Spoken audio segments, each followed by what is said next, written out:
बाबा जी के चरणों में कोटि कोटि प्रणाम। खुश रही बेटा। हाँ, नासिक से आया हूँ, महाराष्ट्र से। खुश रही। और मैं हम डीएनए में हम 3 आदमी हैं, तीनों आदमी सामने खड़े हैं आपके। थैंक यू बेटा। हाँ, ये मेरा बच्चा है। सबसे बड़ी समस्या, मेरे बच्चे को तकलीफ़ है, मेरा एक ही लड़का है। इस पर अपनी दृष्टि और थोड़ा आशीर्वाद दीजिए ताकि इसका समस्या क्या है? अभी आप लोग समस्या के मूल में नहीं जाते हो। आप लोग समस्या पत्तों में ढूंढते हैं, समस्या जड़ में होती है। जो अगली पीढ़ी है, समस्या वहाँ नहीं है। अगली पीढ़ी तो समझना चाहती है, अगली पीढ़ी समझ के अच्छा और सही से जीना चाहती है। समस्या आपकी पीढ़ी में है। जो आपकी पीढ़ी है, जो ठीक से बात को समझी नहीं है, आचरण में नहीं है, आप समझे नहीं हैं तो उसको समझा नहीं सकते, आपके आचरण में नहीं इसलिए उसमें जा नहीं सकती। तो समस्या जड़ में आप लोगों में है, उसमें नहीं है। अगली पीढ़ी में समस्या नहीं, वो तो सीखना ही चाहती है, समझना ही चाहती है। तो अभी माता पिता सोचते मैं तो ठीक हूँ, लड़का ही मेरा गड़बड़ है, मैं ठीक हूँ, यही खराब है। समस्या स्वयं में समस्या है। बच्चों में तभी जाएगी जब आपके आचरण में होगा। जैसे आपने भोजन करना सीख लिया, बच्चा हुआ तो उसको भोजन कराना सिखा दिया, उसने सीख लिया भोजन करना आपसे। आपने पानी पीना सीखा था, उसको पानी पीना सीखना आ गया। आपने पढ़ना सीखा था, उसको पढ़ना आ गया। लोगों से बात करते हैं जैसे, वैसे बात करना आ गया। जो भाषा आपको पता है, उसको भाषा आ गई। तो जो जो आपके आचरण में था वही आ पाया, और जो उसको चाहिए वो आ नहीं पा रहा है। वो माता पिता के पास है नहीं कंटेंट, उसके कारण अगली पीढ़ी में समस्या बनी हुई है। ऐसा ही भौतिक शरीर में होता है। भौतिक शरीरों में जब कोई कमी होती है तो अगली आने वाली पीढ़ी में आती है। वो बच्चे की मजबूरी है कि वो उसको मिलेगा वैसा शरीर, वैसा मस्तिष्क मिलेगा। तो जीवन के रूप में भी और शरीर के रूप में भी जब कमियां रहती हैं तो वो शरीर में और जीवन के रूप में दिखाई देती हैं। जब आप दरबार से जुड़ते हो तो जीवन में जो कमियां रहती हैं जीवन के रूप में, वो सब नष्ट होती हैं और सही का ज्ञान होता है। सही के लिए समझदारी बढ़ती है, प्रेरणा मिलती है। तो आप सही समझ पाते हो तो फिर बच्चे भी वैसा ही समझ पाते हैं। सही आप सही जी पाते हो, बच्चे सही जी पाते हैं। इतनी बात।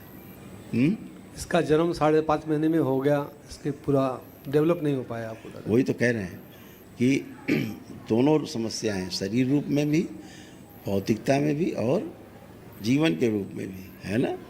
तो वो जो आपके शरीरों से, जो आपके शरीरों में कष्ट थे, जो समस्याएं थी, वो उसके शरीर में आए तो आपसे ही।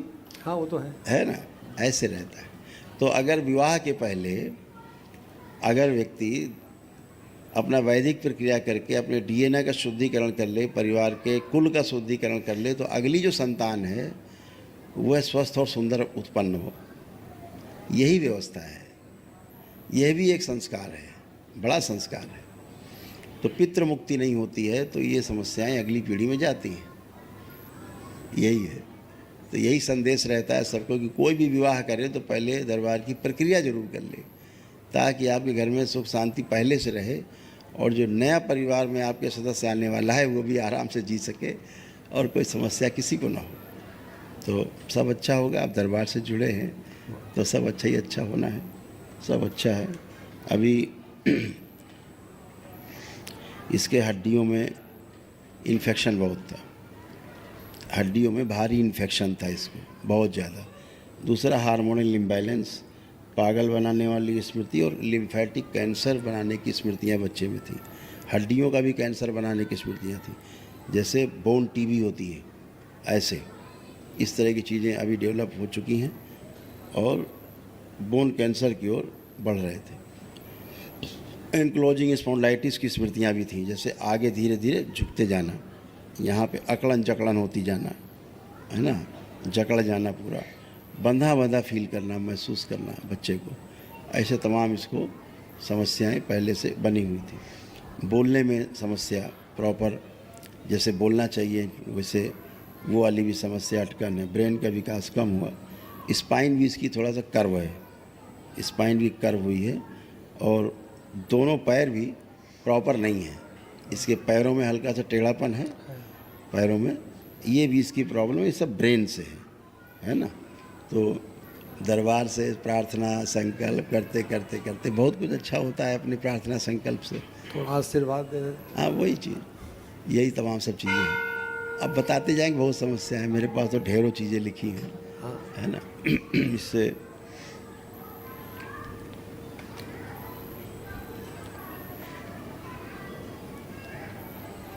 एक चीज़ केवल आपको दिखा देते हैं।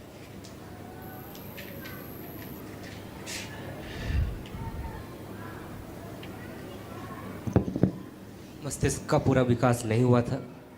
ब्रेन में मल्टीपल ट्यूमर की स्मृतियाँ थी। बोलकर तो सुनकर समझ नहीं पाता है। और डाउन सिंड्रोम की स्मृतियाँ थी। ऐसे बहुत प्रॉपर जो समस्याएं हैं वो बेसिक रूप से काफ़ी बड़ी समस्या, असाध्य बोलते हैं जिसको, हाँ, जिसका कोई ट्रीटमेंट नहीं। ऐसा अंदर से हड्डियाँ खोखली हो रही थी ऐसे।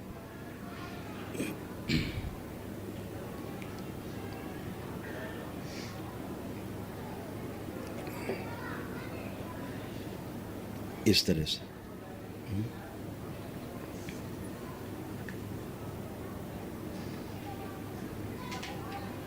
अब जैसे चलता है ना, जिसको एक पैर छोटा एक बड़ा महसूस होता है, हाँ, आधा इंच का फर्क है।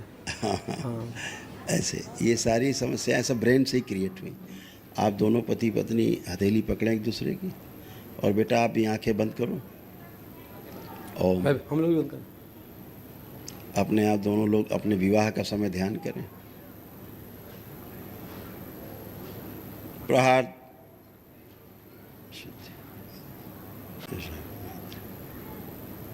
पुनः प्रहार,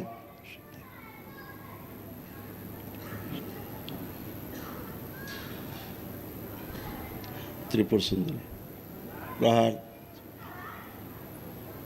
एक से रख के बाकी हटा दीजिए। प्रहार 3 बार बोलो, ओम नमः शिवाय। ओम नमः शिवाय, ओम नमः शिवाय, ओम नमः शिवाय। आँख खोल के अपने अपने बंधन कीजिए 3 बार।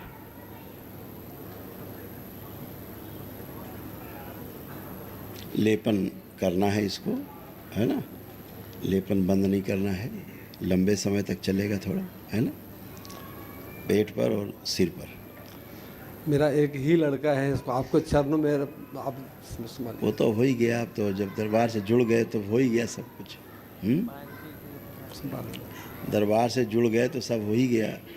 वैदिक प्रक्रिया के पश्चात आप जैसे पति पत्नी जितने भी साध्य लोग थे, एक भी कष्ट आप दोनों में बाकी नहीं, एकदम फिनिश। अब जैसे उठ बैठ के चेक करिए दोनों, जैसे बच्चे होते 5 साल के, आप लोग ऐसे बन गए हैं। बैठिए उठिए आप दोनों, आप पति पत्नी बैठे उठे, चेक करें ऐसे, पूरा बैठिए पूरा ऐसे। अब ऐसे हैं तो कोई कष्ट किसी प्रकार का शेष नहीं, न कमर में, न कूल्हे में, न सिर में, न शरीर में किसी अंग में, एकदम फर्स्ट क्लास। ये असाध्य रोगी हैं, ये असाध्य रोगी हैं, उसके लिए अपना 1 दिवसीय महावन दरबार निःशुल्क कराता है, उसको ज़रूर कर लेंगे, ठीक है। खुश रहिए। बाबा जी, मेरे जवान में कोई तकलीफ है, वो जा नहीं रही है, तो अभी कोई तकलीफ़ नहीं है वर्तमान में, इस समय कोई भी तकलीफ़ आपको जुबान में भी नहीं है कोई लग रही तकलीफ़? अभी थोड़े लग रहा है मेरा। चेक कर लीजिए, फिर बताइए, हमें अच्छे से चेक कर लीजिए।